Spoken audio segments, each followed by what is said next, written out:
নমস্কার, আমি তাপসী রান্নাঘরে সকলকে অনেক স্বাগত জানাই।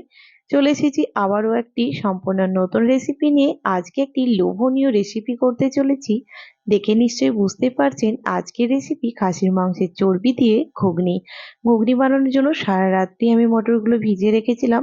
আর এখন সকাল বাজে 7টা। মটরগুলো আমি জল থেকে ছেঁকে নিয়েছি, এবার একটা কুকারের মধ্যে দিয়ে দিয়েছি। এখানে আমি 5টা সিটি দিয়ে নেব। তো এখানে মটরগুলো নিয়ে নিয়েছি, এবার এর মধ্যে আমি দিয়ে দেব জল। তো পরিমাণ মতো এবার আমি এখানে জল দিয়ে দিলাম, আরো একটুখানি জল আমি দেব। ব্যাস, এবার শুধু দিয়ে দেব অল্প একটু হলুদ। অল্প একটুখানি হলুদ দিলে মটরগুলো সুন্দর বেশ একটা কালারও হয়ে আসে। এবার ভালো করে একটা চামচ দিয়ে নাড়িয়ে দিলাম। এবার মুখটাকে লাগিয়ে 5খানা সিটি দিয়ে নেব। কুকারটাকে গ্যাসে বসিয়ে দেব। এবার 5খানা সিটি দিয়ে দেবো। দেখুন এখানে আমি 200 গ্রাম খাসির মাংসের চর্বি নিয়েছি, আর 200 গ্রাম সলিড চিকেন নিয়েছি, আর চিকেনটাকেও টুকরো করে নিয়েছি।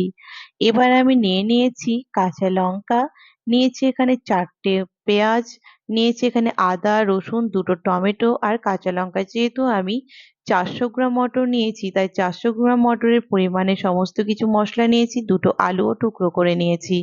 এবার কড়াই বসিয়ে দিয়েছিলাম, কড়াইটা গরম হতেই এখানে আমি দিয়ে দিচ্ছি সর্ষের তেল। আর ঘুগনিটা কিন্তু আমি সর্ষের তেলেই করব, তবে আপনারা চাইলে কিন্তু সাদা তেলেও করতে পারেন। আলুটা দিয়েছি নুন হলুদ ছাড়াই, কিন্তু আলুটা ভালো করে লাল লাল করে ভেজে নেব। তাতে কিন্তু প্রায় 40 থেকে 50% সেদ্ধও হয়ে যাবে। খুব একটা বড় করে কিন্তু আলুটা দিইনি, দেখেছেন ছোট ছোট টুকরো করে দিয়েছি। এবার আলুটা কিন্তু বেশ ভাজা হয়ে গেছে। এবার একটা পাত্রের মধ্যে আলুগুলোকে আমি নামিয়ে নেব। এবার যে তেলটা রয়েছে সেই তেলের মধ্যে আমি দিয়ে দিলাম 1 চামচ মতো চিনি, আর দিয়ে দিলাম এখানে পেঁয়াজ। ওখানে আমি 4টে পেঁয়াজ দিয়েছি। পেঁয়াজটা এবার দিয়ে দিলাম। পেঁয়াজটা আমি ওই লাল লাল করে ভেজে নেব। আর এবার পেঁয়াজের মধ্যে আমি দিয়ে দেব 2টো তেজপাতা ছোট করে ছিঁড়ে, এতে কিন্তু ফ্লেভারটা বেশ ভালো আসবে।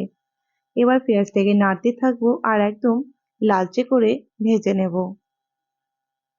দেখুন এখানে কিন্তু পেঁয়াজটা প্রায় লালচে লালচে করে ভাজা হয়ে গেছে।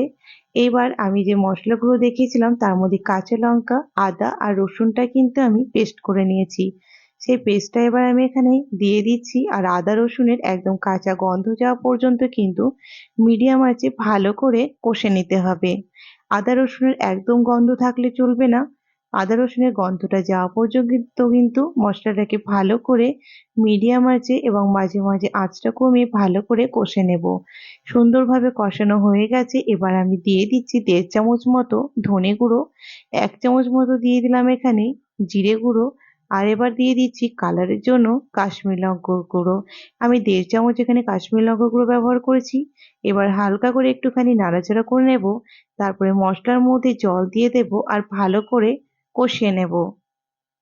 এবার দিয়ে দিচ্ছি আমি জল। প্রয়োজনে কিন্তু মশলাতে জল ব্যবহার করা যাবে কষানোর সময়, নয়তো কিন্তু মশলাটা নিচে ধরে যাবে, তাহলে কিন্তু মশলাটা একদম তেতো হয়ে যাবে। তাই প্রয়োজনে জল দিয়ে দেবো আর ভালো করে কষিয়ে নেব। যখন তেলটা দেখুন ছাড়া ছাড়া হয়ে এসেছে, এবার দিয়ে দিলাম পরিমাণ মতো হলুদ গুঁড়ো।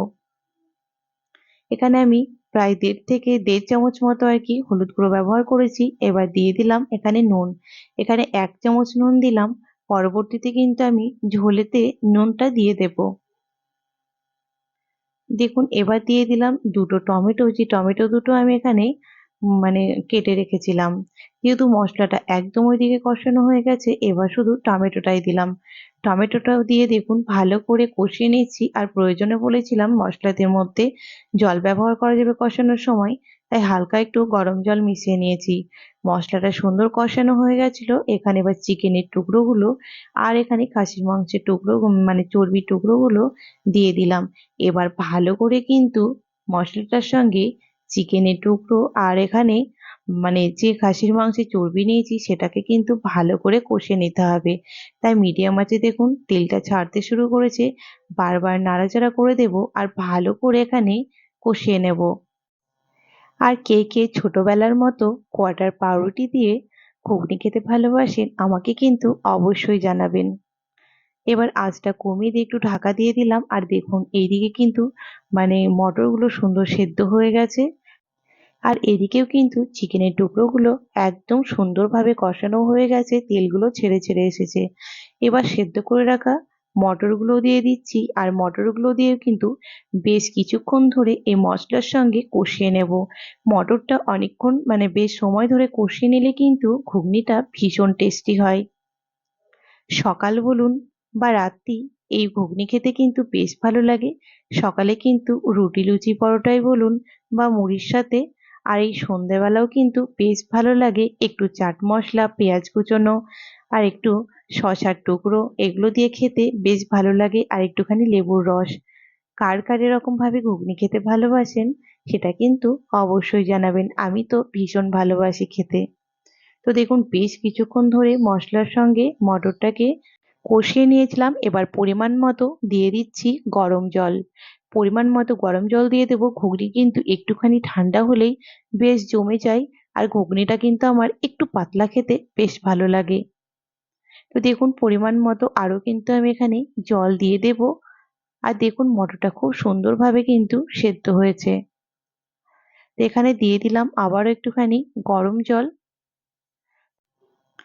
আর এখানে কিন্তু দেখুন আবার একটুখানি এখানে জলটা প্রয়োজন হবে, তাই আবারও আমি এখানে গরম জলই ব্যবহার করব। বেশ কিছুক্ষণ মতো ফুটিয়ে নেব, তাহলে কিন্তু রেডি হয়ে যাবে। আর দেখুন জল আবারও দিয়ে দিয়েছিলাম, সুন্দরভাবে ফুটে গেছে। এবারে এর মধ্যে এবারে এই ঘুগনির মধ্যে আমি দিয়ে দেব নুন।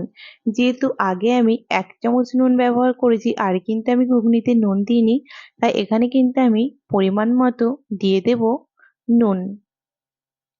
আর মিষ্টিটা তো আমি প্রথমেই দিয়েছিলাম, তাই এখানে আগে 1 চামচ দিয়েছিলাম, এবার আমি 2 চামচ নুন দিলাম, আর নুন কিন্তু একদম লাগবে না। এবার ভালো করে নাড়াচাড়া করে নেব, আর তারপর গরম মশলা দিয়ে গ্যাসটাকে বন্ধ করে দেব। তাহলেই কিন্তু একদম খাসির মাংসের চর্বি দিয়ে ঘুগনি একদম রেডি। দিয়ে দিলাম এখানে গরম মশলা, এবার ভালো করে নাড়াচাড়া করে নেব, তারপর গ্যাসটাকে বন্ধ করে দেব। বেশ ভালো করে এখানে নাড়াচাড়া করে দিয়েছি, এবার গ্যাসটাকে আমি বন্ধ করে দেব।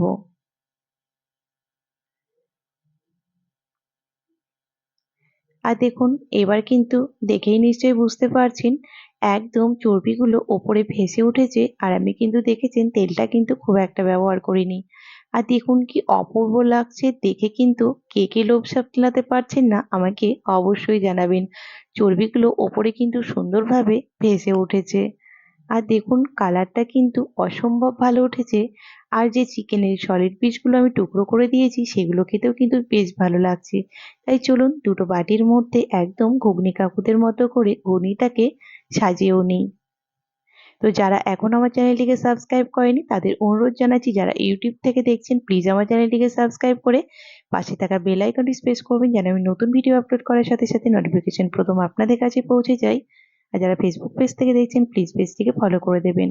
আর আমার রেসিপি যদি আপনাদের ভালো লেগে থাকে তাহলে লাইক শেয়ার করতে ভুলবেন না, কমেন্টে আমাকে অবশ্যই জানাবেন চিকেন আর খাসির মাংসের চর্বি দিয়ে এই ঘুগনি রেসিপি আপনাদের কেমন লেগেছে। আর চলুন একদম ঘুগনি কাকুর মতো করে ঘুগনি একদম বাটিতে বেড়ে রাখা কমপ্লিট, শুধু এবার খেয়ে নেওয়ার পালা।